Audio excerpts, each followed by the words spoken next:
Kim, hvorfor er det, vi er så glade for vores algeolie? Ja, vi har jo længe gerne vil have en omega-3 vegetabilsk, altså til veganere, og også gerne en, der var meget velegnet til børn.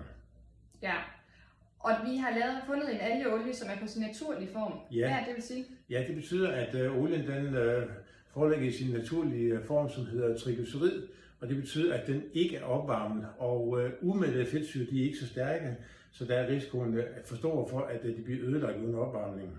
Og så er der jo en af de her produkter specielt, som er rigtig gode til børn, og som må bruges fra 3 år op efter. Ja, og de er det selvfølgelig begge to, men det Camilla snakker om, det er den flydende her, og den er rigtig god, fordi den smager rasende godt. Mega godt. Ja, den smager ikke af olie, vi har kommet lidt citrus i. 12 dråber er nok dagsdosis til at få opfyldt sit behov af EPA og DHA. Ja, og i den lille flaske her, der er der faktisk til 100 dage.